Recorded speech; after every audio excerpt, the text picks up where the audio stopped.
প্রিজমের তল কয়টা? একটু চিন্তা করে বলো। 5টা তল। এইদিকে একটা, এর বিপরীত পাশে ওই পাশে আছে একটা, যার উপরে বসে আছে সেইটা একটা। তাহলে কয়টা গেল? 3টা গেল। এই পাশে একটা, ওই পাশে একটা, তাহলে কয়টা হলো? 5টা। তো এই 5টা তলের ভিতরে তাহলে প্রিজমের প্রথমে আসতেছে, প্রিজমের তল কয়টা? তল 5টি। আচ্ছা, 5টা তলের ভিতরে দেখো তো এই তলটা কেমন দেখতে? কেমন? সামান্তরিক। হ্যাঁ, আমি তোমাকে ভুলও বলতে পারবো না, কারণ এটা হচ্ছে আয়ত। আয়ত এক ধরনের সামান্তরিক, তার মানে তুমি অ্যান্সার ঠিকই দিছো, বুঝছো? বাট আয়ত বললে এক্স্যাক্ট। তাহলে এইটা হলো আয়ত বা রেক্ট্যাঙ্গুলার। এর অপোজিট পাশে যেটা আছে ওইটা কেমন হবে? ওইটাও আয়তই হবে। যার উপরে বৈশা আছে সেটা কেমন হবে? ওইটাও কিন্তু আয়তই হবে। তাহলে এখানে আয়তাকার তল কয়টা? 3টা। তাহলে তল 5টা, যার ভিতরে আয়তাকার বা রেক্ট্যাঙ্গুলার হলো 3টা। আয়তাকার বা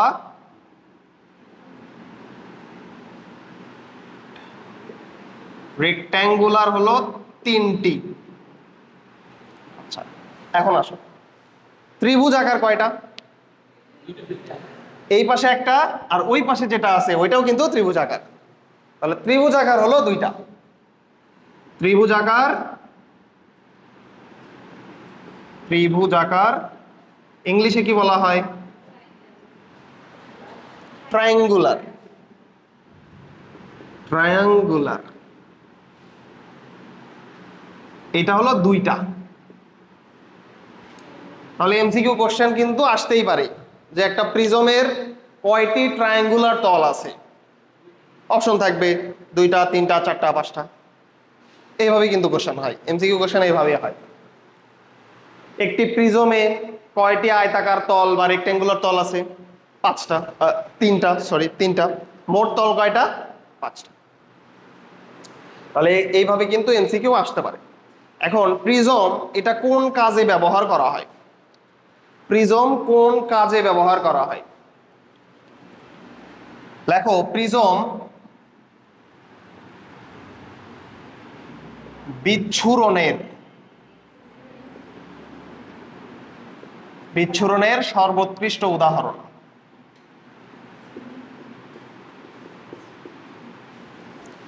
প্রিজম বিচ্ছুরণের সর্বোৎকৃষ্ট উদাহরণ। বিচ্ছুরণ বা এটার ইংলিশ হলো ডিসপারশন। ডিসপারশন একটু লিখে নিবা। প্রিজম হলো বিচ্ছুরণ বা ডিসপারশনের সর্বোৎকৃষ্ট উদাহরণ।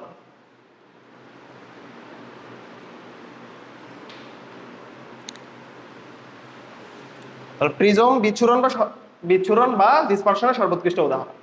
এখন কথা হলো বিচ্ছুরণ কি জিনিস? বিচ্ছুরণ কি জিনিস? দেখো, আমরা সাদা আলো বলতে কি বোঝাই? সাদা আলো কি মৌলিক আলো না যৌগিক আলো? দেখি কে বলতে পারে। সাদা আলো যৌগিক আলো। সবগুলো আলোর মিশ্রণ হচ্ছে সাদা আলো। সবগুলো আলোর মিশ্রণ হচ্ছে সাদা আলো, মানে সাদা আলোর ভিতরে সবকিছুই আছে। এটা হলো যৌগিক আলো। তো যৌগিক আলোকে তুমি যদি মৌলিক আলোতে কনভার্ট করতে চাও তাহলে যে প্রসেস, তাকে বলা হয় বিচ্ছুরণ। অর্থাৎ সাদা আলোকে তুমি কনভার্ট করতে যাচ্ছ আলাদা আলাদা বেনিয়াসহ কলাতে, অর্থাৎ বেগুনি, নীল, আসমানি, সবুজ, হলুদ, কমলা এবং লাল। সাদা আলোকে এই 7টা আলোতে তুমি কনভার্ট করতে যাচ্ছ, তাহলে কোন প্রসেস কাজ করবে সেই ক্ষেত্রে? বিচ্ছুরণ।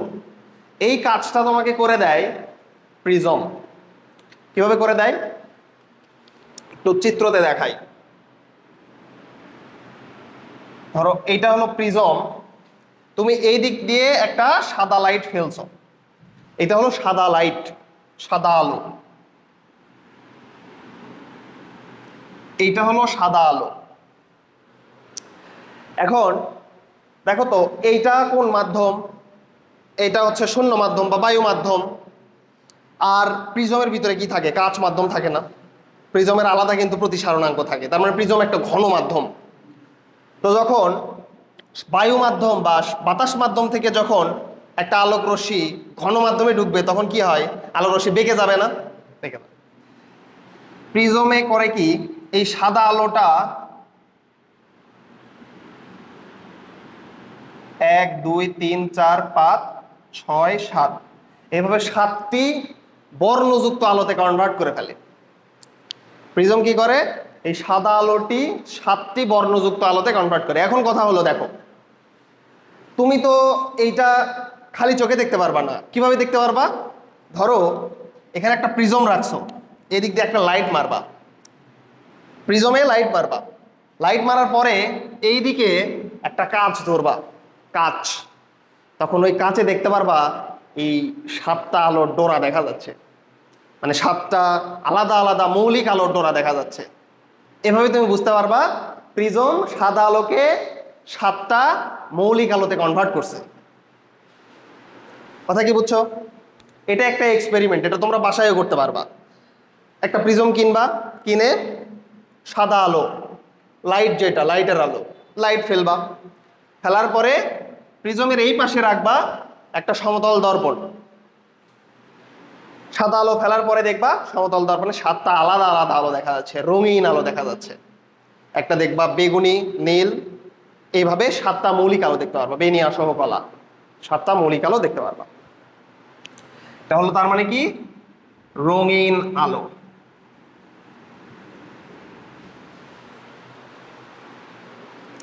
তাহলে প্রিজমের কাজ কি হলো? যৌগিক আলো, এটা একটু লিখে নিবা এভাবে, যৌগিক আলো বা সাদা আলো, যৌগিক আলো বা সাদা আলো, এইটা প্রিজমের ভিতরে ঢুকবে।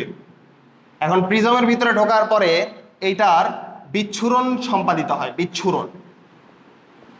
বিচ্ছুরণ হওয়ার কারণে এই যৌগিক আলো বা সাদা আলো বেনিয়া সহ কলা বা মৌলিক আলোতে কনভার্ট করে। মৌলিক আলো যেটাকে বলতেছি আমরা বেনিয়াসহ কলা,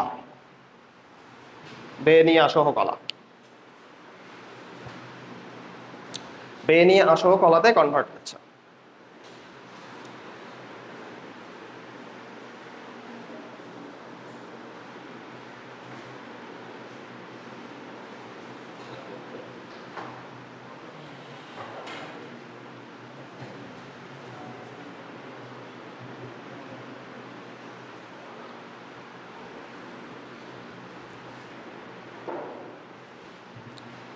তাহলে আবারও একটু রিভিউ করি, দেখো প্রিজম, প্রিজমের তল হলো 5টা, 3টা হলো আয়তাকার তল বা রেক্ট্যাঙ্গুলার তল, 2টা হলো ট্রায়াঙ্গুলার বা ত্রিভুজাকার তল। এখন প্রিজম আমি কোন কাজে ব্যবহার করতেছি? প্রিজম যৌগিক আলোকে মৌলিক আলোতে কনভার্ট করার কাজ করে থাকে। কোন প্রক্রিয়ায় করে থাকে? বিচ্ছুরণের মাধ্যমে। তাহলে যৌগিক আলো বলতে আমরা সাদা আলোকে বুঝাই। সাদা আলো থেকে মৌলিক আলো বলতে বোঝানো হয় যে আলোকে আর বিভক্ত করা যায় না। সাদা আলোকে বিভক্ত করা যায় না, সাদা আলোকে অবশ্যই বিভক্ত করা যাবে। বেগুনি, নীল, আসমানি এগুলো বিভিন্ন আলোতে বিভক্ত করা যাবে। আর মৌলিক আলো বলতে বোঝানো সেই আলোকে যে আলোকে পরবর্তীতে আর বিভক্ত করা যায় না। তাহলে প্রিজম কি করে? এই যে যৌগিক আলো, সাদা আলো, এইটাকে মৌলিক আলো বা বেনিয়া সহ কলাতে কনভার্ট করে। এতটুকুতে কোনো সমস্যা আছে কিনা? আর এখান থেকে একটা সিকিউ থাকে, কিন্তু প্রিজম থেকে একটা সিকিউ থাকে। জ্যামিতিক আলোক বিজ্ঞানের প্রিজম হচ্ছে সবচেয়ে বেশি গুরুত্বপূর্ণ। একটা সিকিউ থাকে এখান থেকে।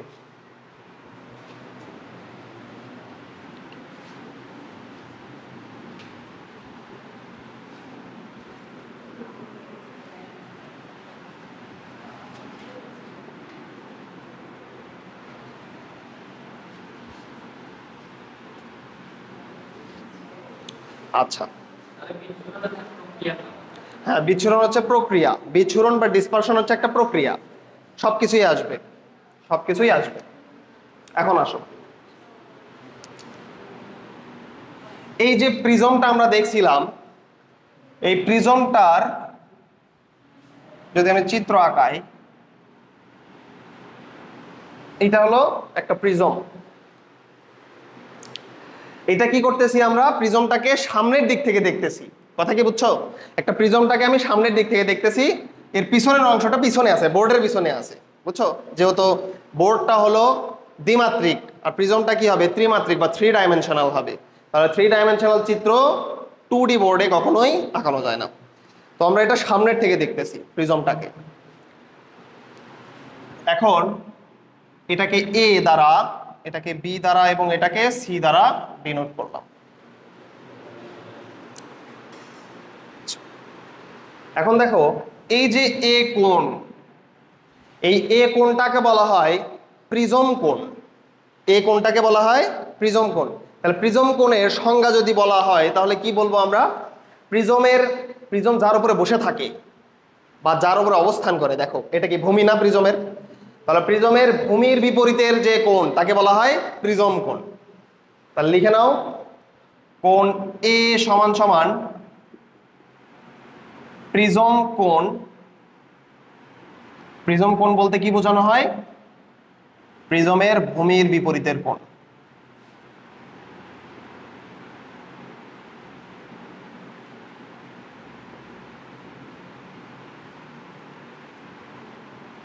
প্রিজমের ভূমির বিপরীতের কোণ কোনটা? হ্যাঁ।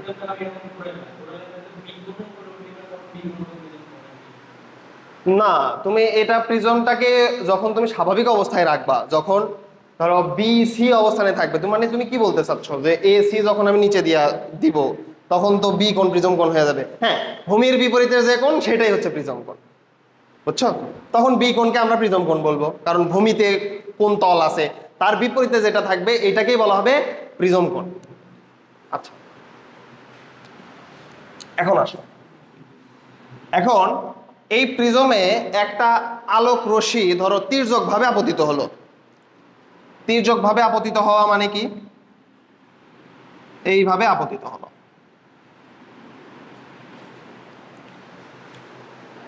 তাহলে একটা আলোক রশ্মি কি হলো, তির্যকভাবে আপতিত হলো। এখন তির্যকভাবে যদি আপতিত হয়, এটা তো বায়ু মাধ্যম বা শূন্য মাধ্যম।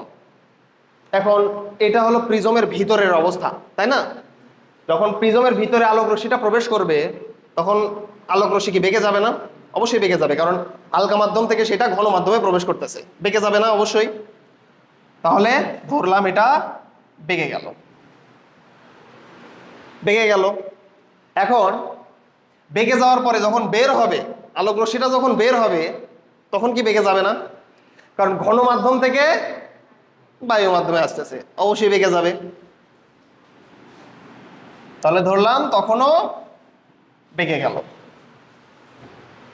তাহলে এইটা হলো আমাদের নির্গত রশ্মি, এটা হলো নির্গত রশ্মি। আর এটা কি, এটা হলো আপতিত রশ্মি।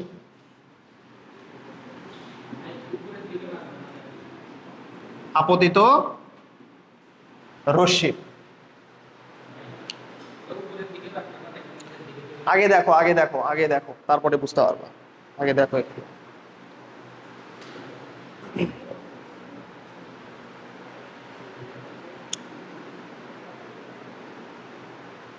তাহলে দেখো, প্রিজমের উপরে একটা আলোক রশ্মি এসে আপতিত হলো, যেহেতু ঘন মাধ্যমে প্রবেশ করছে তার মানে এটা বেঁকে যাবে। বেঁকে যাওয়ার পরে ঘন মাধ্যম থেকে যখন শূন্য মাধ্যমে আবার ঢুকবে তখন কি হয়ে যাবে, আবার বেঁকে যাবে। আচ্ছা, এখন আমরা, এটা হলো আপতিত রশ্মি, এই ক্ষেত্রে এটা কি হবে, প্রতিসরিত রশ্মি না? এটা হলো আপতিত রশ্মি, এটা হলো প্রতিসরিত রশ্মি। আবার যখন এই তলে পড়ছে তখন কিন্তু এটা আপতিত রশ্মি, এইটা হলো প্রতিসরিত রশ্মি। এখন আমরা আপতিত রশ্মি এবং প্রতিসরিত রশ্মি কিসের সাপেক্ষে এটা কোণ তৈরি করে? অবিলম্বের সাপেক্ষে কোণ তৈরি করে না? তাহলে অবিলম্ব কিসের উপরে হয়, বিভেদ তলের উপরে না? অর্থাৎ যে তলটা শূন্য মাধ্যম থেকে অন্য একটা মাধ্যমকে পৃথক করে।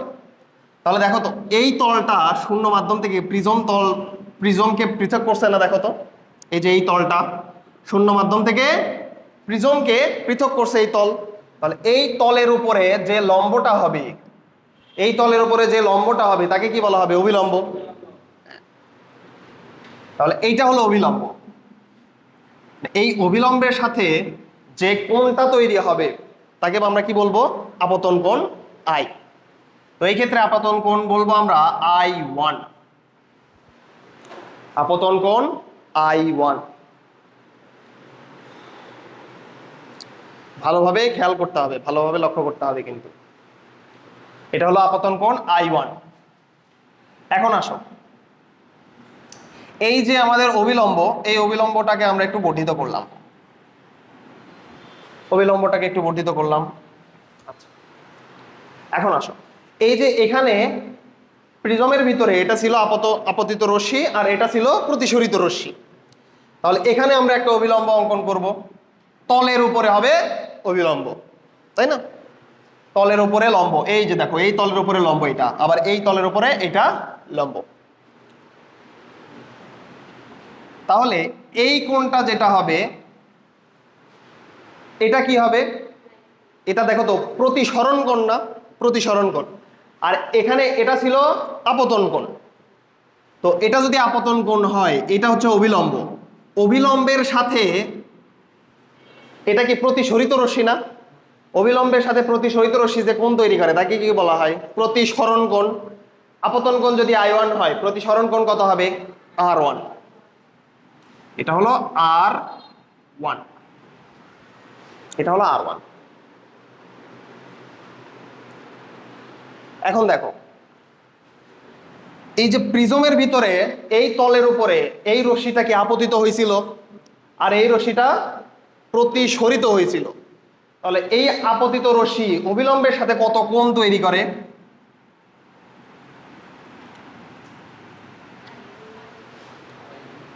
এই ক্ষেত্রে আমরা এটাকে কিন্তু I2 বলবো না, এটাকে বলবো R2।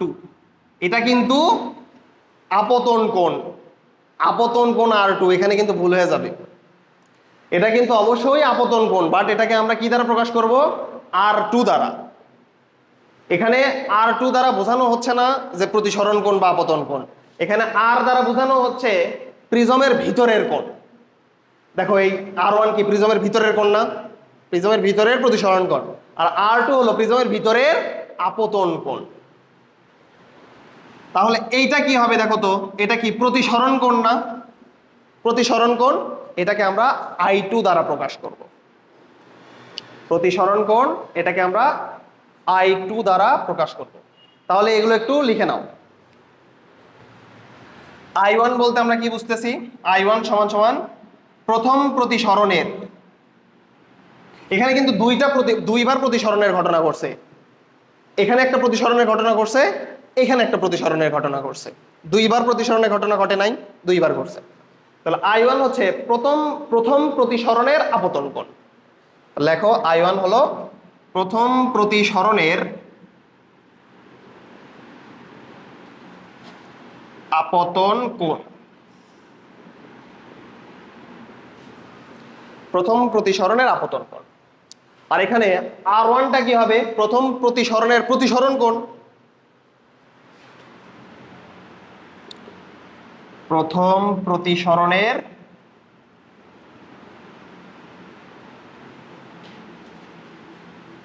প্রতিসরণ কোণ।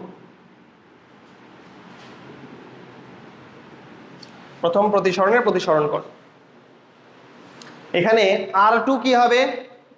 R2 এর পরিচয় দ্বিতীয় প্রতিসরণের আপতন কোণ। দ্বিতীয় প্রতিসরণের আপতন কোণ। প্রিজম টপিকটা কিন্তু একটু কঠিন আছে, একটু ভালোভাবে খেয়াল করতে হবে। দ্বিতীয় প্রতিসরণের আপতন কোণ। আচ্ছা, R2 হলো দ্বিতীয় প্রতিসরণের আপতন কোণ। I2 কি হবে? দ্বিতীয় প্রতিসরণের প্রতিসরণ কোণ। দ্বিতীয় প্রতিসরণের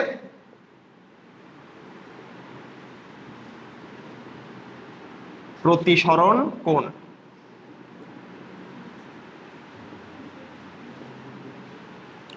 দ্বিতীয় প্রতিসরণের প্রতিসরণ কোণ।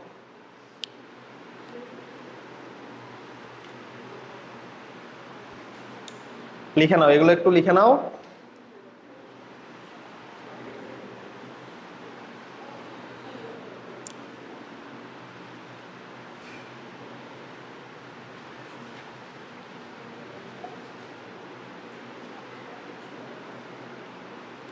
চিত্র তুলে রাখতে পারলে সবচেয়ে ভালো, চিত্র থেকেই অনেক কিছু বোঝা যায়, চিত্র তুলে রাখতে পারলে সবচেয়ে ভালো। দেখো এখন একটু খেয়াল করো তো, এখানে প্রথম প্রতিসরণের ক্ষেত্রে আপতিত রশ্মি এই তলে গিয়ে পড়ছে, আপতিত রশ্মি যাওয়ার কথা কোন দিকে?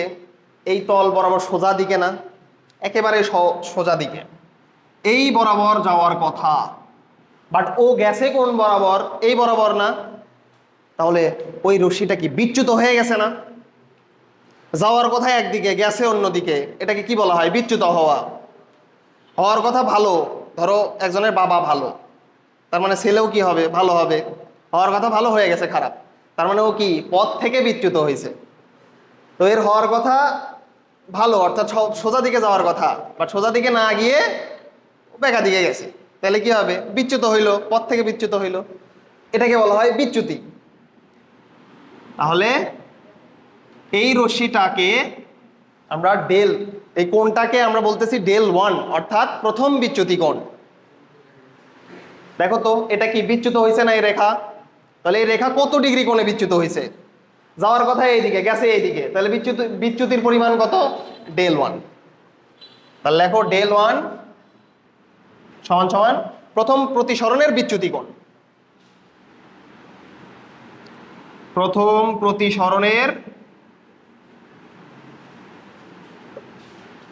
প্রতিসরণের বিচ্যুতি কোণ।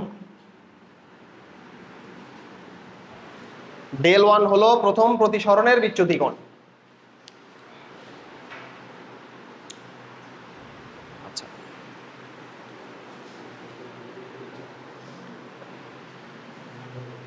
এখন এইবার এইদিকে একটু তাকাও। এখানে এই যে তোমার হচ্ছে রেখাটা দেখতেছো, এটা কি আপতিত রশ্মি না? এর ভিতরে দ্বিতীয় প্রতিসরণের ক্ষেত্রে এটা প্রথম আপতিত রশ্মি না? দ্বিতীয় প্রতিসরণের ক্ষেত্রে এটা আপতিত রশ্মি, আর এটা হলো প্রতিসরিত রশ্মি। তো আপতিত রশ্মি যাওয়ার কথা কোন দিকে? একেবারে সোজা বরাবর। যাওয়ার কথা ওর এই দিকে, ও গেছে কোন দিকে? বেঁকে গেছে। তাহলে ও কি ওর রেখা থেকে বিচ্যুত হয়েছে না? বিচ্যুত হয়েছে। এখন এই বিচ্যুতির পরিমাণকে আমরা বলতেছি ডেল 2। এখন একটু খেয়াল করো, এই রেখা এই যে প্রতিসরিত রশ্মি যেটা আছে, এই প্রতিসরিত রশ্মিকে তুমি যদি একটু বাড়ায় দাও পিছনের দিকে, প্রতিসরিত রশ্মি যে এটাকে তুমি যদি একটু বাড়ায় দাও, তাহলে পিছনের দিকে যাবে না? আমাকে বলো তো, এই যে এই ডেল 2 এইটা সমান সমান এটা হবে কিনা? অবশ্যই হবে, কারণ দেখো বিপ্রতীপ কোণ। এই যে এইটা সমান সমান এটা হবে, কারণ দেখো বিপ্রতীপ কোণ। এই যে একটা রেখা, এটা এবং এটা হবে সমান, কারণ বিপ্রতীপ কোণ। তাহলে এটা যদি ডেল 2 হয়, মাস্ট বি এটা হবে ডেল 2।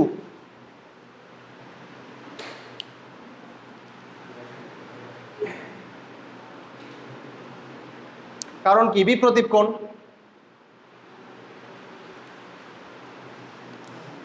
তাহলে ডেল 2 কি? ডেল 2 কে লেখো, ডেল 2 হলো দ্বিতীয় প্রতিসরণের ক্ষেত্রে বিচ্যুতি কোণ। দ্বিতীয় প্রতিসরণের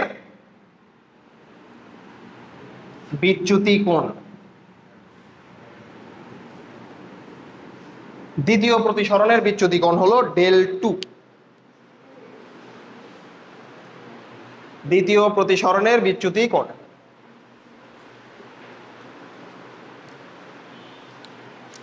এই যে দেখো এখানে এইটা যে পিছনের দিকে মিলিত করছি আমরা, অবিলম্ব দুইটাকে পিছনের দিকে মিলিত করে যে বিন্দুতে মিলিত হয়েছে, এটাকে আমরা একটা বিন্দু দ্বারা প্রকাশ করলাম, ও প্রাইম। ও প্রাইম বিন্দু দ্বারা প্রকাশ করলাম।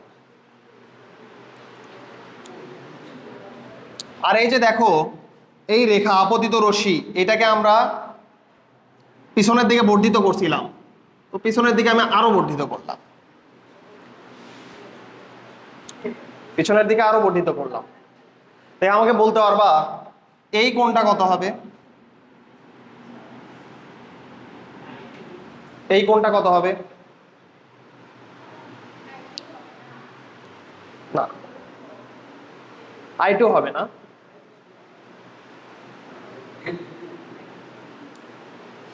I2 হবে না, I2 হবে না।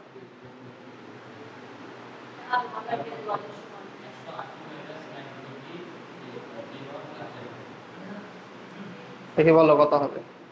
এটা I2 কেন হবে না? এই রেখা আর এই রেখা তো সমান্তরাল না।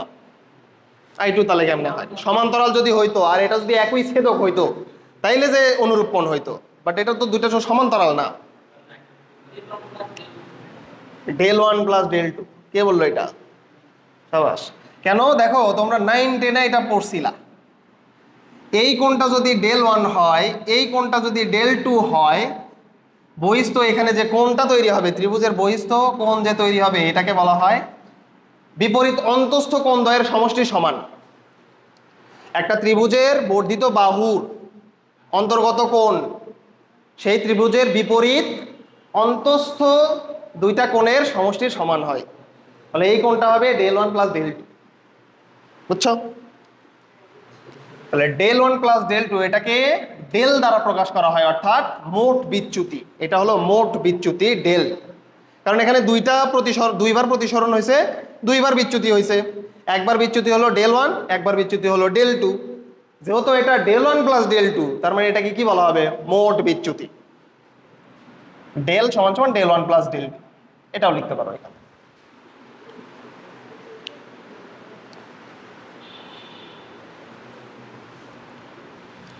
এই পরিচয়গুলো লেখা হয়েছে, হ্যাঁ তাড়াতাড়ি তুলে নাও, তাড়াতাড়ি তুলে নাও। চিত্র মিশাবো না আমি, এই পরিচয়গুলো তোলা হয়েছে কিনা, এই যেগুলো তোলা হয়েছে কিনা। চিত্র থাকবে, চিত্র থেকেই প্রমাণ করতে হবে।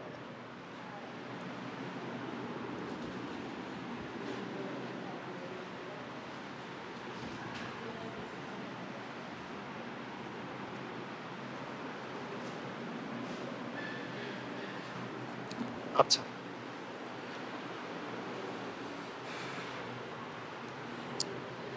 তাহলে এখন আসো মোট বিচ্যুতি। মোট বিচ্যুতি এইভাবে দাগ দাও, মোট বিচ্যুতি। মোট বিচ্যুতি ডেল সমান সমান কি? del 1 প্লাস del 2 না? মোট বিচ্যুতি ডেল সমান সমান del 1 প্লাস del 2। প্রথম প্রতিসরণের ক্ষেত্রে বিচ্যুতি প্লাস দ্বিতীয় প্রতিসরণের ক্ষেত্রে বিচ্যুতি। তাহলে ডেল সমান সমান, আমাকে বলতে পারবা এই del 1 কে কি লেখা যায়? হ্যাঁ, I1 মাইনাস R1। দেখো এটা I1 যদি হয়, এই পুরাটা কত? I1 হবে না, কারণ বিপ্রতীপ কোণ। দেখো এটা I1, তার মানে এই পুরাটা কত হবে? অবশ্যই I1 হবে, কারণ বিপ্রতীপ কোণ। তাহলে এই পুরাটা হলো I1, del 1 তাইলে কত হবে? I1 মাইনাস R1 না? I1 থেকে R1 বাদ দিলেই তো del 1 পাওয়া যায়। তাহলে del 1 হবে I1 মাইনাস R1 প্লাস, দেখো তো del 2 কত হবে? এটা যদি I2 হয়, এই পুরাটা I2 হবে না, কারণ বিপ্রতীপ কোণ। তাহলে এই পুরাটা যদি I2 হয়, del 2 এর মান কত হবে? I2 মাইনাস R2 না? অবশ্যই কিন্তু I2 মাইনাস R2। তাহলে del 2 কে লেখো I2 মাইনাস R2।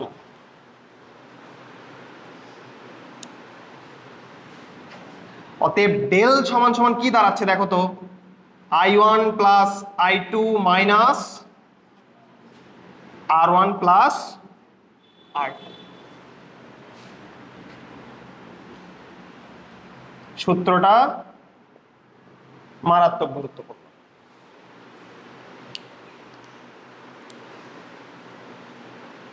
তাহলে দেখো মোট বিচ্যুতি কোণ, এইটা হচ্ছে প্রথম প্রতিসরণের ক্ষেত্রে আপতন কোণ প্লাস দ্বিতীয় প্রতিসরণের ক্ষেত্রে প্রতিসরণ কোণের যোগফল বিয়োগ প্রথম প্রতিসরণের ক্ষেত্রে প্রতিসরণ কোণ, আবার দ্বিতীয় প্রতিসরণের ক্ষেত্রে আপতন কোণ এর সমষ্টি প্রথমটা থেকে বিয়োগ দিতে হবে।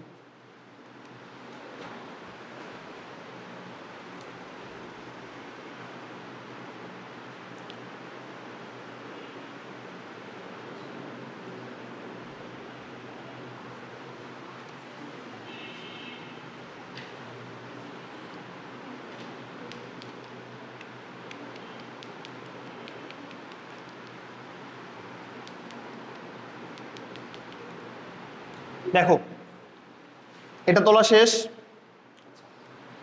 এখন আসো আমরা কোণ এ প্লাস এই যে দেখো ও প্রাইম কোণ, কোণ এ প্লাস ও প্রাইম কোণ কত ডিগ্রি হবে এটা বলতে পারবা? এই যে কোণ এ প্লাস ও প্রাইম কোণ কত ডিগ্রি হবে? এটা ও প্রাইম কোণ না? কোণ এ প্লাস ও প্রাইম কোণ কত হবে বলতে পারবা? 180 ডিগ্রি। কেন 180 ডিগ্রি হলো? দেখো এই যে এটা কি অবিলম্ব না? বোঝাই যাচ্ছে এটা 90 ডিগ্রি কোণ তৈরি করছে। এইটা অবিলম্ব না? এইটা 90 ডিগ্রি কোণ তৈরি করছে। তার মানে 90 প্লাস 90 কত গেল? 180 গেল। এটা একটা চতুর্ভুজ না? দেখো তো চতুর্ভুজ, তো চতুর্ভুজের 180 ডিগ্রি গেল, থাকে কত? 180 না? কারণ চতুর্ভুজের 4 কোণের সমষ্টি কত? 360 ডিগ্রি। তাহলে 180 গেল, তাহলে কোণ এ প্লাস কোণ ও কত হবে? 180 ডিগ্রি। 180 ডিগ্রি। তো এইটা সমান সমান আমাকে বলো তো এই যে R1 প্লাস R2 প্লাস কোণ ও কত ডিগ্রি হবে? এই যে R1 প্লাস R2 প্লাস কোণ ও 180 হবে না? কারণ এটা একটা ত্রিভুজ, ত্রিভুজের 3 কোণের সমষ্টি কত? 180 ডিগ্রি না? তো আমরা এটা সমান সমান লিখতে পারি R1 প্লাস R2 প্লাস ও প্রাইম সমান সমান 180 ডিগ্রি। এটা একটু লেখো। এখন এইটা সমান সমান এইটা না? এটা সমান সমানই তো এইটা। দুই পাশ থেকে যদি আমি ও প্রাইম কেটে দেই তাহলে কোণ এ সমান সমান কি দাঁড়ায় দেখো তো? R1 প্লাস R2 না? অর্থাৎ প্রিজম কোণ দেখো বের হয়ে গেল আমাদের। প্রিজম কোণ হচ্ছে প্রথম প্রতিসরণের ক্ষেত্রে প্রতিসরণ কোণ প্লাস দ্বিতীয় প্রতিসরণের ক্ষেত্রে আপতন কোণের যোগফলের সমান। এইটা একটু আমাদের মনে রাখতে হবে, ভেরি ভেরি ইম্পর্টেন্ট।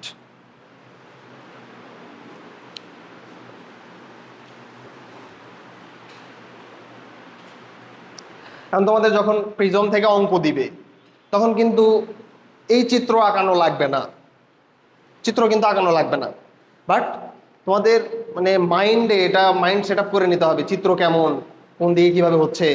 এটা একেবারে তোমার ভাসবে, জাস্ট মনে ভাসবে যে চিত্র এমন, তারপরে বুঝাচ্ছে কি, কোশ্চেন দ্বারা কি বুঝাচ্ছে এইটা। কারণ চিত্র আঁকাতে এত সময় তোমার হবে না, বুঝছো? এইটা হলো বিষয়। আর চিত্র মনে না ভাসলে এই সূত্রগুলো কিন্তু মুখস্থ থাকবে না। সূত্রগুলো দেখো সবগুলোই কিন্তু চিত্র নির্ভর না, চিত্র থেকেই কিন্তু আমি সূত্রগুলো বার করছি। তার মানে চিত্র ভালোভাবে না বোঝা থাকলে অবশ্যই সূত্র কিন্তু মনে থাকবে না। এখন মুখস্থ করবা যে এটা I1, এটা I2, R1, R2, পরীক্ষার হলে দেখবা যে এক ঝাংটাতে সব শেষ।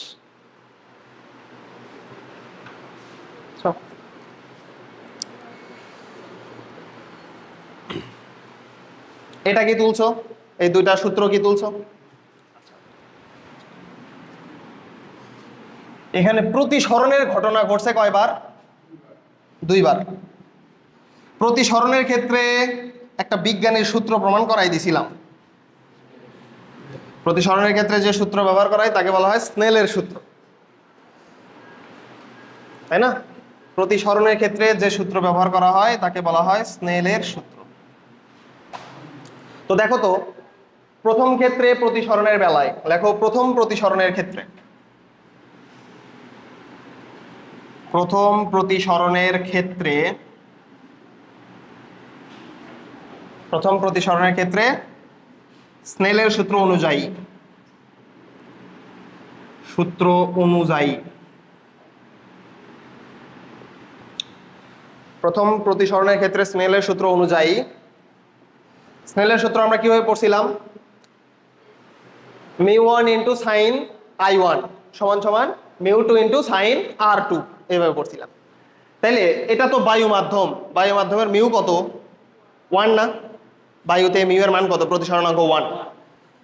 তাহলে 1 ইন্টু সাইন I1 সমান সমান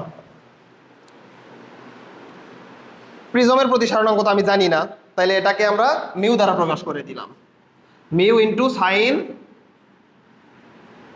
R1 এটা। তাহলে এখান থেকে মিউ সমান সমান কি লেখা যায় দেখো তো, sign I1 divided by sine R1 লেখা যায় না? অবশ্যই লেখা যাবে, পার করে দিছি জাস্ট। এখন আসো দ্বিতীয় প্রতিসরণের ক্ষেত্রে।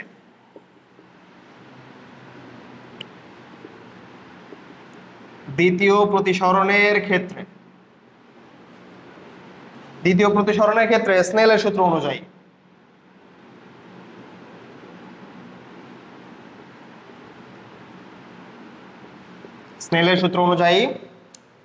দেখো, দ্বিতীয় প্রতিসরণের ক্ষেত্রে স্নেলের সূত্র অনুযায়ী কি লিখবো দেখি বলো তো কেউ?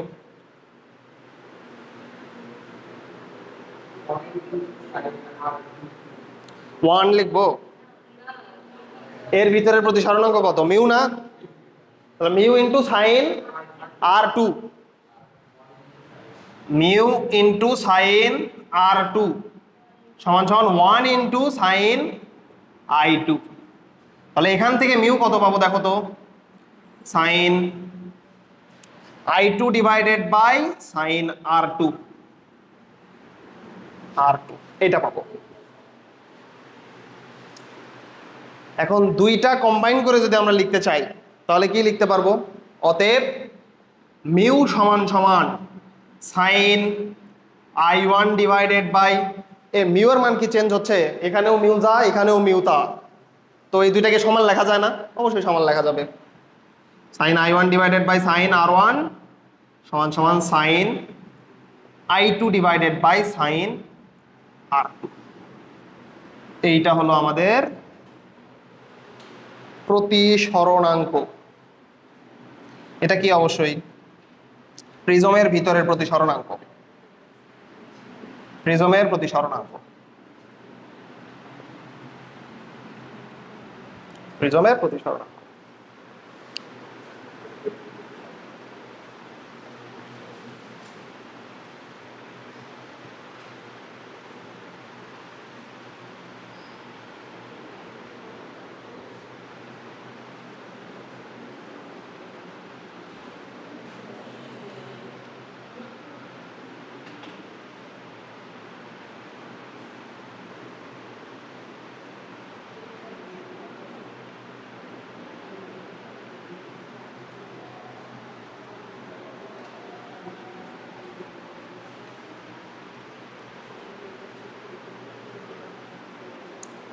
আর এই যে একজন কোশ্চেন করছিল যে দেখো, যে দ্বিতীয় প্রতিসরণের ক্ষেত্রে এই রেখাটা আমরা এইদিকে দিলাম না কেন? এটা কি ঘনমাধ্যম না? ঘনমাধ্যমে দেখো তো, এই যে আপতিত রশ্মি অবিলম্বের সাথে কম কোণ তৈরি করছে, অবশ্যই কম কোণ তৈরি করবে, কারণ এটা ঘনমাধ্যম। যখন ঘনমাধ্যম থেকে হালকা মাধ্যমে যাবে তখন এই যে প্রতিসরিত রশ্মি ওটা কি দূরে সরে যাবে না? এই যে দেখো অবিলম্ব থেকে দূরে সরে গেছে, কথা কি বুঝছো? এইটা দেখো আপতিত রশ্মি অবিলম্বের কাছাকাছি, আর এটা প্রতিসরিত রশ্মি অবিলম্ব থেকে অনেক দূরে, কারণ এটা হালকা মাধ্যমে চলে গেছে। হালকা মাধ্যমে চলে গেলে কি হয়? দূরে সরে যায়। আর ঘন মাধ্যমে চলে গেলে কাছে চলে আসে, এই যে দেখো ঘন মাধ্যমে গেছে, কাছে চলে আসছে। এটা ছিল বড়, এটা হবে ছোট, বুঝছো?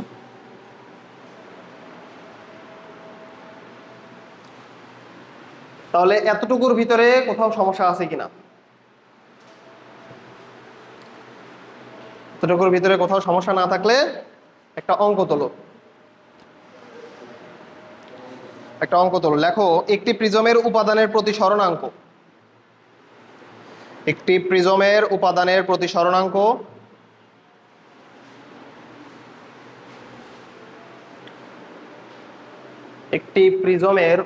প্রতিসরণাঙ্ক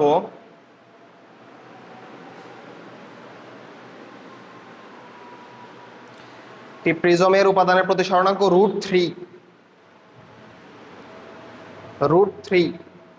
√3 ও প্রিজম কোণ 70 ডিগ্রি ও প্রিজম কোণ 70 ডিগ্রি ও প্রিজম কোণ 70 ডিগ্রি প্রিজমটিকে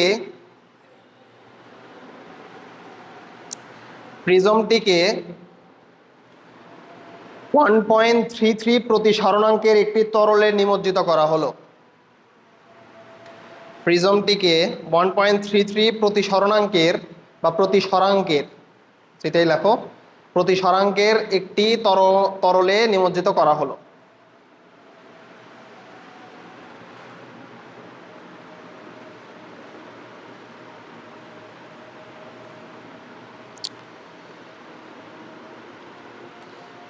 এক পৃষ্ঠে 45 ডিগ্রি কোণে আলো আপতিত হলে বিচ্যুতি কোণ কত? এর এক পৃষ্ঠে 45 ডিগ্রি কোণে আলো আপতিত হলে বিচ্যুতি কোণ কত হবে? বিচ্যুতি কোণ কত?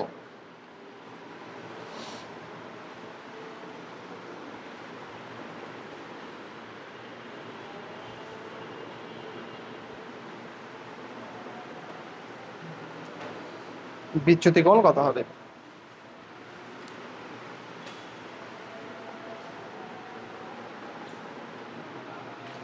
অঙ্ক তোলা হয়েছে, এগুলো আমি এখন মিশাই দিব।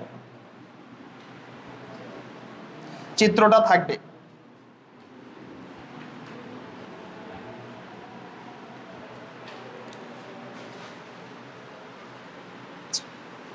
চিত্রের ক্ষেত্রে কি বলা হয়েছে দেখো, I1 এর মান কত? I1 এর মান 45 ডিগ্রি। 45 ডিগ্রি না, 45 ডিগ্রি কোণে আপতিত হয়েছে। তারপর এটা হলো 45 ডিগ্রি কোণ এ, এইটার মান হলো এ কোণই আছে, এটা 70 ডিগ্রি। এটা কত? 70 ডিগ্রি। প্রিজম কোণ কত? 70 ডিগ্রি বলা আছে না? প্রিজম কোণ 70 ডিগ্রি। এখন বলা হচ্ছে এটাকে একটা তরলে নিমজ্জিত করা হয়েছে, তার মানে আগে ছিল বায়ু, এখন তরল, সেটার প্রতিসরণাঙ্ক দেওয়া আছে কত? 1.33। তার মানে এইটার প্রতিসরণাঙ্ক 1.33। বাইরের যে অংশ তরলের প্রতিসরণাঙ্ক 1.33। এই প্রিজমটা আছে একটা তরলের ভিতরে, যার প্রতিসরণাঙ্ক 1.33। এখন প্রথমেই যদি আমরা স্নেলের সূত্র কাজে লাগাই, স্নেলের সূত্র অনুযায়ী জানি আমরা 1.33 ইন্টু সাইন 45 ডিগ্রি সমান সমান, এইটার ভিতরে প্রতিসরণাঙ্ক দেওয়া আছে, দেখো প্রিজমের প্রতিসরণাঙ্ক দেওয়া আছে, প্রিজমের প্রতিসরণাঙ্ক √3। তাহলে কি আমি এই যে R1 এর মানটা নির্ণয় করতে পারবো না? R1 এর মানটা নির্ণয় করতে পারবো, কারণ তোমার নির্ণয় করতে বলছে বিচ্যুতি কোণ। তাহলে বিচ্যুতি কোণ বলতে আমরা কি বুঝাই? I1 plus I2 minus R1 plus R2। তো আমি I1 জানি, R1 কি জানি? জানি না। R2 ও জানি না, I2 ও জানি না। তাহলে আমাদের কি একে একে বের করতে হবে না? তাহলে বের করার জন্য আমরা কাজ শুরু করব। দেখো স্নেলের সূত্র অনুযায়ী, স্নেলের সূত্রানুযায়ী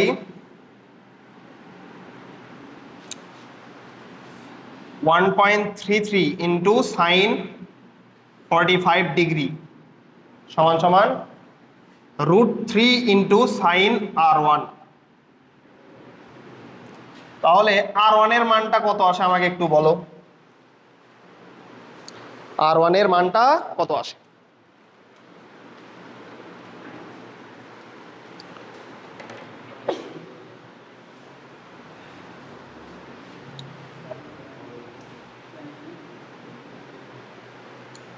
R1 এর মান কত আসে?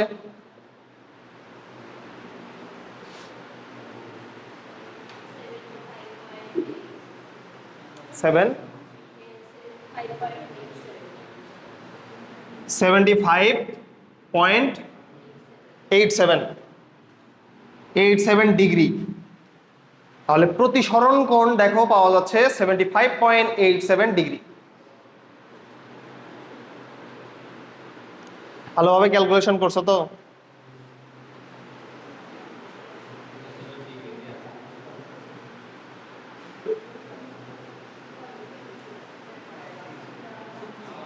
ঠিকই আছে? কত? দেখি দেখি দেখি, ক্যালকুলেটর এখন পর্যন্ত না চালাইতে পারলে মুশকিল না। 0. দেখি দেখি দেখি,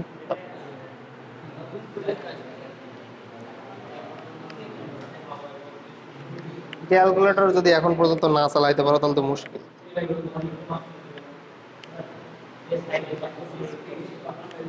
32.87 ডিগ্রি করলে হবে এরকম ক্যালকুলেটর যদি, তাই তো বলি এত কোণ তো আসার কথা না। 32.87 ডিগ্রি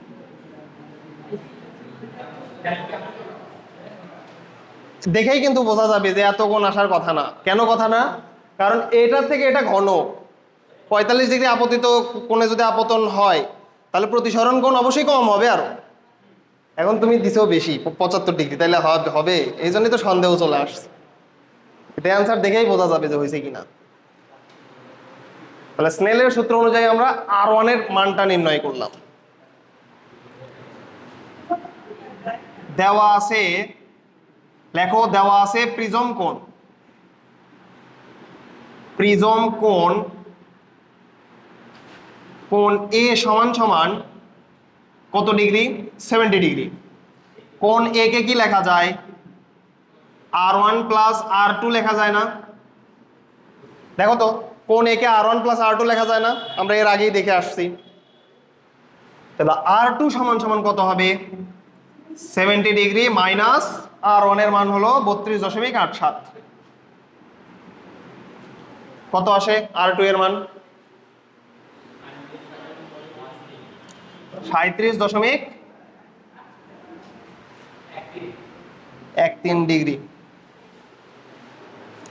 তাহলে দেখো তো কয়টা কোণ নির্ণয় শেষ? I1 ও শেষ, R1 ও শেষ, R2 ও শেষ। লাগে কয়টা? একটা, I2। তো আবার এখানে স্নেলের সূত্র লেখো, যে আবার স্নেলের সূত্র খাটিয়ে পাই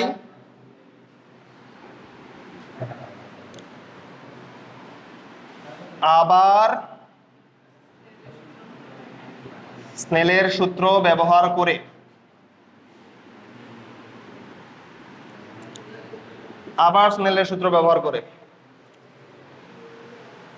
এইবার স্নেলের সূত্র ব্যবহার করতে গেলে কি করা লাগবে বলো? √3 ইন্টু সাইন R2। তো R2 এর মানটা আমি নির্ণয় করছি না?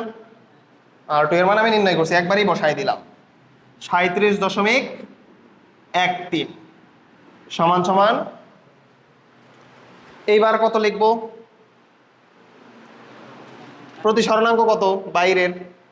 1.33 ইন্টু সাইন I2। এখন আমাকে বলো I2 এর মানটা কত?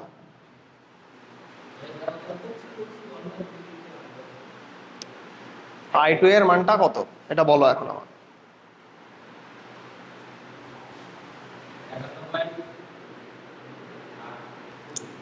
51.82।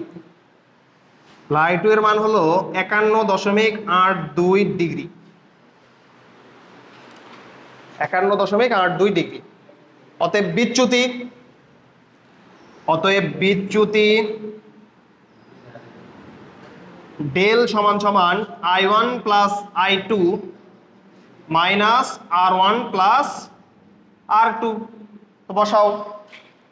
I1 এর মান হলো 45, I2 এর মান বের করলাম 51.82 মাইনাস R1 এর মান হলো, R1 এর মান কত বের হয়েছিল? R1 এর মান কত? 32.87। 32.87 প্লাস R2 এর মান 37.13। কত আসে দেখো, কত আসে দেখো তো?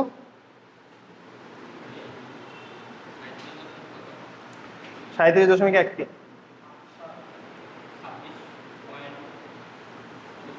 26 দশমিক কত 82, 26.82। তাহলে অ্যান্সার হবে দেখো 26.82 ডিগ্রি। বিচ্যুতি কোণ হবে 26.82 ডিগ্রি, মোট বিচ্যুতি।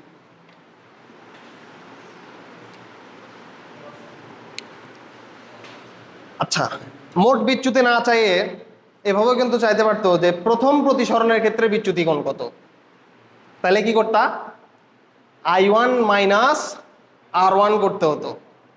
বলতে পারতো দ্বিতীয় প্রতিসরণের ক্ষেত্রে বিচ্যুতি, তখন কি করতে হতো, I2 মাইনাস R2। প্রশ্ন কিন্তু এভাবেও আসতে পারতো। ডিরেক্টলি মোট বিচ্যুতি না চেয়ে বলতো যে প্রথম প্রতিসরণের ক্ষেত্রে বিচ্যুতি কত, দ্বিতীয় প্রতিসরণের ক্ষেত্রে বিচ্যুতি কত। এখন সমগ্রটাকে যোগ করে দিলে তুমি পাইতা মোট বিচ্যুতি।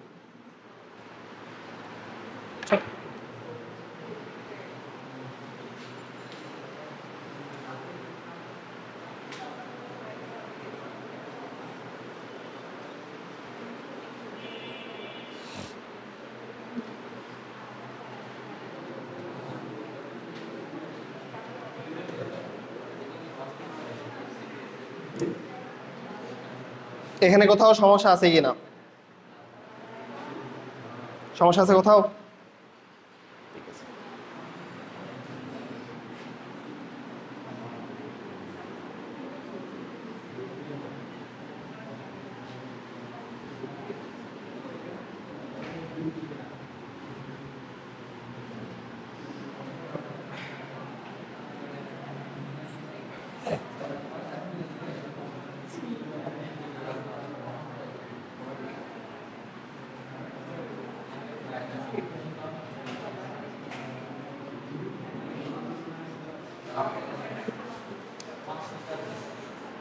এখন আসো,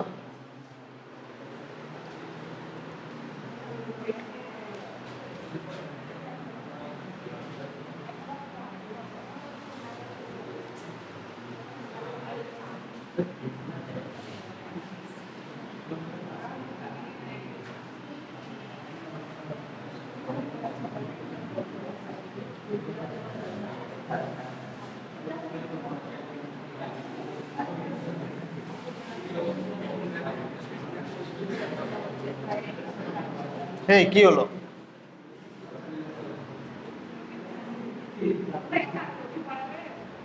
না,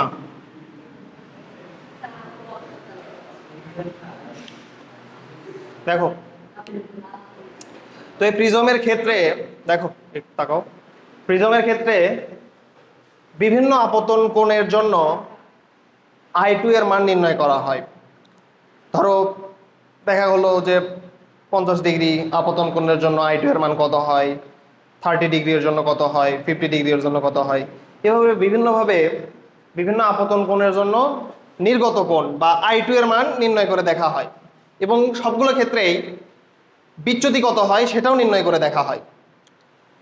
তো এইটা নির্ণয় করতে যেয়ে এটা পুরোপুরি এক্সপেরিমেন্টাল, অর্থাৎ প্রথমে 45 ডিগ্রির ধরো আপতন কোণ, এটার জন্য আমি I2 এর মান বের করব, সেটার জন্য আবার বিচ্যুতি বের করব।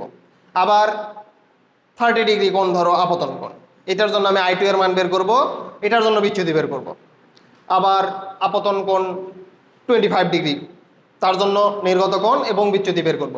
এইভাবে পুরোপুরি এক্সপেরিমেন্ট করে দেখা হয় কত ডিগ্রি আপতন কোণটা চেঞ্জ করবে বারবার, তার জন্য নির্গত কোণ কত হয় এবং বিচ্যুতি কত হয়। এইভাবে এক্সপেরিমেন্ট করতে করতে এটার একটা গ্রাফ পাওয়া যায়। যদি আমরা বিচ্যুতি বনাম প্রথম আপতন কোণের একটা গ্রাফ অঙ্কন করি, সেটা দেখতে এইরকম একটা গ্রাফ হয়।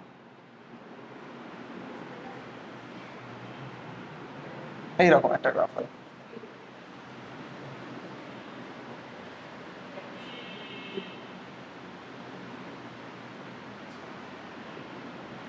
এইরকম একটা গ্রাফ হয়। এটা হলো বিচ্যুতি বনাম প্রথম আপতন কোণের গ্রাফ। এই গ্রাফের প্রত্যেকটা বিন্দুতে কিন্তু বিচ্যুতি এবং প্রথম আপতন কোণ, ধরো আপতন কোণ এখানে, তাহলে বিচ্যুতি কত হবে, সামনের দিকে তাহলে বিচ্যুতি কত হবে, এভাবে এক্সপেরিমেন্ট করে দেখা হয়েছে। এক্সপেরিমেন্টাল ভ্যালুগুলো বসায়ে এরকম একটা গ্রাফ পাওয়া গেছে।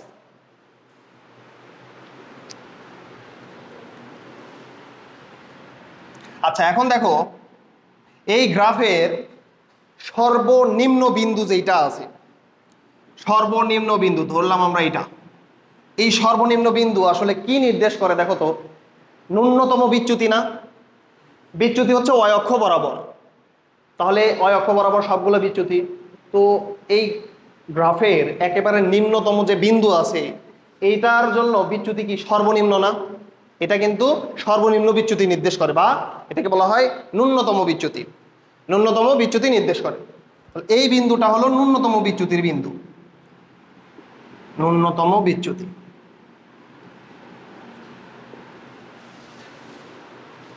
তো এক্সপেরিমেন্ট করতে করতে ধরো বিভিন্নভাবে আমরা বলছি যে I1 এর জন্য I2 বের করা হয়েছে এবং বিচ্যুতি বের করা হয়েছে।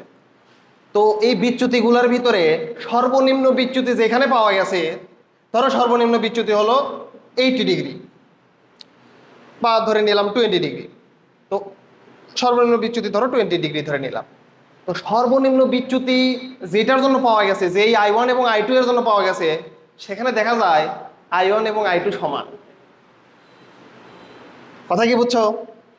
দেখো বলি, বিভিন্ন I1 এর জন্য আমরা I2 নির্ণয় করছি এবং বিচ্যুতি নির্ণয় করছি। তো এইরকম তো অনেকগুলো বিচ্যুতি আমরা পাইছি। তো এই অনেকগুলো বিচ্যুতির ভিতরে দেখা হয়েছে কোন বিচ্যুতিটা সবচেয়ে কম।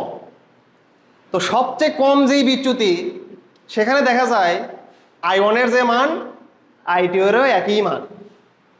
ধরে নিলাম সর্বনিম্ন বিচ্যুতি ধরো 20 ডিগ্রি, সেখানে দেখা যায় I1 এর মান যদি 40 ডিগ্রি হয়, I2 এর মানও 40 ডিগ্রি। কথা কি বুঝছো? তাহলে এই যে ন্যূনতম বিচ্যুতি, ন্যূনতম বিচ্যুতি যে এই যে I1, এটার জন্য হবে I2 এর সমান।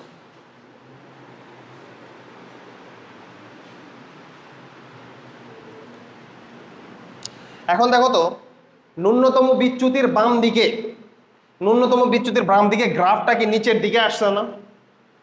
গ্রাফটা নিচের দিকে আসছে, অর্থাৎ তুমি যদি I যদি বাড়াও, অর্থাৎ সামনের দিকে নিয়ে যাও, তাহলে বিচ্যুতিটা কি হচ্ছে? কমতেছে না? দেখো তো, একটু খেয়াল করো। এটা হলো ন্যূনতম বিচ্যুতি, এর বাম পাশে, বাম পাশে তুমি I1 হচ্ছে x অক্ষ বরাবর, তাহলে x অক্ষ বরাবর তুমি সামনের দিকে গেলে এই বিচ্যুতিটা কি কমতেছে না? তার মানে এই গ্রাফের বাম দিকে I1 এর সাথে বিচ্যুতি সম্পর্ক কেমন হবে? ব্যস্তানুপাতিক সম্পর্ক। I1 ব্যস্তানুপাতিক 1/μ। I1 বাড়াচ্ছ, বিচ্যুতি কি হচ্ছে? কমতেছে। আর এই পাশে দেখো তুমি, এটা তো I1, সামনের দিকে যাও, I1 বাড়াচ্ছ, সামনের দিকে যাচ্ছ, তাহলে দেখো বিচ্যুতি কি উপরের দিকে উঠতেছে না? উপরের দিকে উঠতেছে। তাহলে কি হচ্ছে? তুমি যতই আপতন কোণ বাড়াবা, বিচ্যুতি কি হবে? বাড়বে। আর এই গ্রাফের বাম দিকে আপতন কোণ তুমি কমাবা, বিচ্যুতি কমবে। তাহলে ন্যূনতম বিচ্যুতির বাম দিকে আপতন কোণ বাড়াইলে বিচ্যুতি কমে, আর ন্যূনতম বিচ্যুতির ডান দিকে আপতন কোণ বাড়াইলে বিচ্যুতিও বাড়ে। তাহলে এখানে হবে I1 সমানুপাতিক টেল।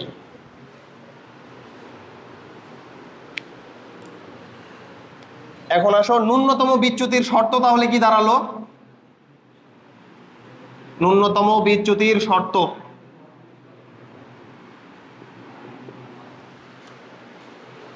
ন্যূনতম বিচ্যুতির শর্ত হলো I1 সমান সমান I2। ন্যূনতম বিচ্যুতির শর্ত হলো I1 সমান সমান I2। এখন স্নেলের সূত্র অনুযায়ী আমরা কি দেখছিলাম এর আগে? দেখো আমি তোমাকে বলি, শোনো। এর আগে যে প্রিজমের যে সূত্রগুলো দেখলাম, ওইটা হলো প্রিজমের সাধারণ সূত্র, বাট ন্যূনতম বিচ্যুতির জন্য কিন্তু প্রিজমের সূত্রগুলো একটু চেঞ্জ হয়ে যাবে, কারণ I1 সমান সমান I2, তাইলে তো সব জায়গাতেই চেঞ্জ হয়ে যাবে, বোঝাই যাচ্ছে। তাহলে এটা হলো ন্যূনতম বিচ্যুতির কেস, আর ওইটা হলো সাধারণ কেস। ন্যূনতম বিচ্যুতির ক্ষেত্রে স্নেলের সূত্র অনুযায়ী আমরা দেখছিলাম মিউ সমান সমান sign I1 divided by sine R1 সমান সমান sign I2 divided by sign R2। এখন বলা হচ্ছে I1 সমান সমান I2, তাহলে কি উপরের থেকে সাইন i1 এটা কেটে যাবে না? দেখো মিউ সমান সমান sign i1 divide by sine r1 সমান সমান sign i2 divide by sign r2। ন্যূনতম বিচ্যুতির ক্ষেত্রে বলা হচ্ছে i1 সমান সমান i2, তাহলে এই দুইটাই তো উপরের দুইটাই তো সমান, সমান হলে ওই দুইটা কি কেটে যাবে না? অবশ্যই কেটে যাবে। তখন থাকবে কি 1 ডিভাইডেড বাই সাইন r1 সমান সমান 1 ডিভাইডেড বাই সাইন r2। কেন? i1 সমান সমান i2 এর জন্য। তাহলে এখান থেকে দেখো তো r1 সমান সমান r2 পাওয়া যায় না? 1 ডিভাইড বাই সাইন r1 সমান সমান 1 ডিভাইড বাই সাইন r2, তাহলে সাইন r1 সমান সমান সাইন r2, r1 সমান সমান কত? r2। তাহলে ন্যূনতম বিচ্যুতির ক্ষেত্রে শুধুমাত্র i1 সমান সমান i2 হবে এই কথা নয়, r1 সমান সমান r2 ও হবে।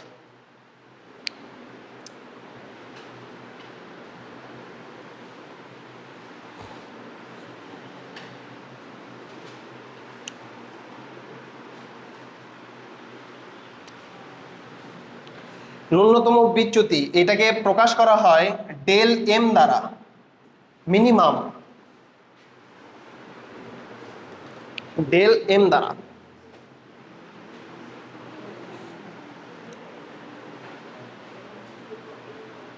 ডেল এম মিনিমাম, এটা একটু তুলে নাও, ফার্স্ট তুলে নাও।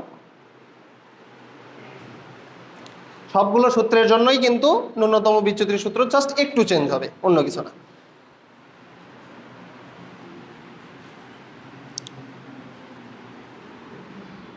এখন আসো ন্যূনতম বিচ্যুতি। ন্যূনতম বিচ্যুতি ডেল এম সমান সমান কত হবে? i1 plus i2 minus r1 plus r2 ছিল, তাই না? এখন এই ক্ষেত্রে তো i1 সমান সমান i2, r1 সমান সমান r2, তো এটাকে কি লেখা যাবে? 2i1 মাইনাস 2r1 অথবা 2i2 মাইনাস 2r2, বা লেখা যাবে 2i2 মাইনাস 2r2, যে কোনো ভাবেই কিন্তু লেখা যাবে।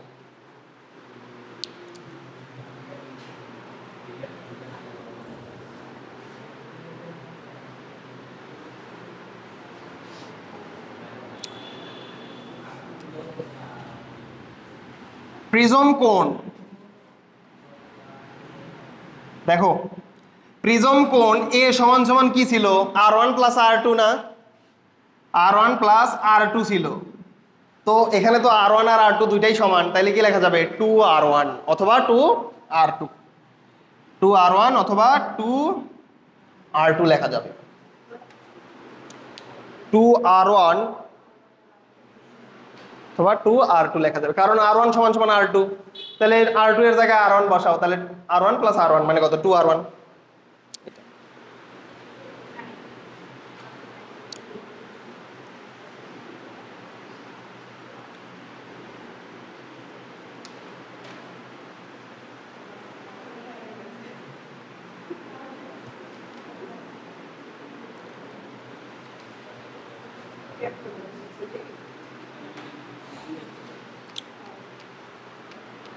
দেখো এতটুকু ক্লিয়ার কিনা?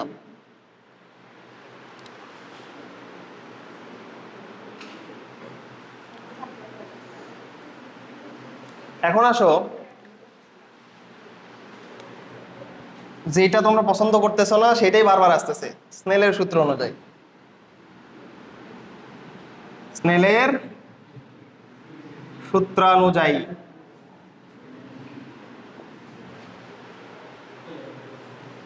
স্নেলের সূত্র অনুযায়ী মিউ সমান সমান কি ছিল? Sine i divide by sine r1, sine i1 divide by sine r1, sine i1 divided by sine r1। তো দেখো তো সাইন, এই i1 এর পরিবর্তে কি লেখা যায়? i1 এর পরিবর্তে কি লেখা যাবে? দেখো তো এই যে ডেল এম সমান সমান আমরা এটা লিখছিলাম, এই ডেল এম এর পরিবর্তে কিন্তু এটাও লেখা যায়, এটা একটু লিখে নাও। 2i1 মাইনাস এই যে 2r1 সমান সমান যে কোণ এ লিখছিলাম, তাহলে এখানে কি কোণ এ লেখা যাবে না? কোণ এ লেখা যাবে, এটা কিন্তু লেখা যাবে। এটা একটু লিখে নাও, ডেল এম সমান সমান 2i1 মাইনাস কোণ এ, অর্থাৎ প্রিজম কোণ, এটাও কিন্তু লেখা যায়। তাহলে এখান থেকে i1 সমান সমান কত লেখা যায় দেখো তো, ডেল এম প্লাস কোণ এ ডিভাইডেড বাই 2 না, থেকে লেখা যাবে ডেল এম প্লাস কোণ এ ডিভাইডেড বাই 2, এইটা। সাইন r1, সাইন লিখলাম, r1 এর জায়গায় এখানে কি লেখা যাবে, r1 দেখো তো, কোণ a সমান সমান 2r1, তাহলে r1 এর মানে কত, a ডিভাইডেড বাই 2 না, কোণ a ডিভাইডেড বাই 2। তাহলে এইটা একটা সূত্র হিসেবে আমাদের মনে রাখতে হবে, মিউ সমান সমান sine del m plus a divided by 2 divided by sine a divided by 2। এটা তোমরা বইয়ে দেখবা, বলবা যে এটা কই থেকে আসলো, কোথা থেকে আসলো, এখন কিন্তু প্রবলেম থাকার কথা না। দেখো এটার তাৎপর্য কি, মিউ মানে হলো কিন্তু প্রিজমের প্রতিসরণাঙ্ক, বলছিলাম মিউ মানে হলো প্রিজমের প্রতিসরণাঙ্ক। তুমি যদি প্রিজম কোণ আর ন্যূনতম বিচ্যুতি জানো, তাইলেই কিন্তু তুমি প্রিজমের প্রতিসরণাঙ্ক বের করতে পারতেছো। দেখছো, প্রিজম কোণ এবং ন্যূনতম বিচ্যুতি জানা থাকলেই প্রিজমের প্রতিসরণাঙ্ক বের হচ্ছে। কথা কি বুঝছো? এটা হলো প্রিজমের প্রতিসরণাঙ্ক, প্রতিসরণাঙ্ক। এ বলতে কি, এ বলতে হলো প্রিজম কোণ, আর এটা হলো কি ন্যূনতম বিচ্যুতি, ন্যূনতম বিচ্যুতি।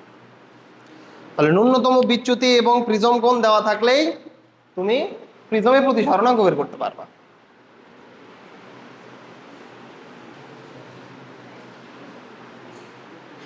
ঠিক আছে, আজকে এই পর্যন্তই, এটা ফিজিক্স এই পর্যন্তই।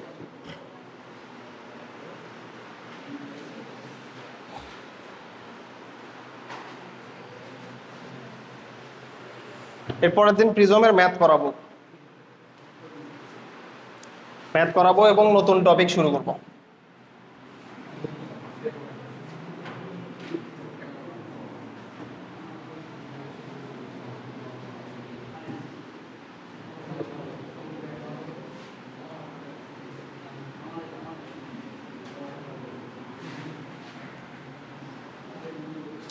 এই নোটগুলা ভালো করে রাখবা, এটা পরীক্ষার আগে অনেক কাজে দিবে, অনেক কাজে দিবে।